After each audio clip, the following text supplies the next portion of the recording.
જય શ્રી કૃષ્ણ. આજે આપણે ઘરની સાચી સમૃદ્ધિ શેમાં રહેલી છે એની વાત કરીશું. જે ઘરમાં લોકો એકબીજાની ભૂલો શોધવામાં સમય પસાર કરે છે ત્યાં સંબંધો ધીમે ધીમે નબળા બનતા જાય છે.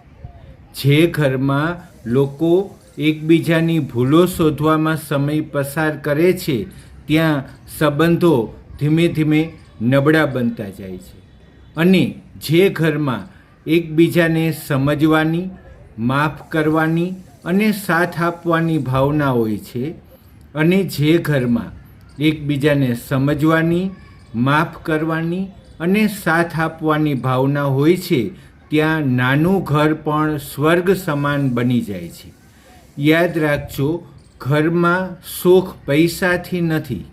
યાદ રાખજો, ઘરમાં સુખ પૈસાથી નથી આવતું, પરંતુ સુખ આવે છે સાચી સમજણ, સન્માન અને પ્રેમથી.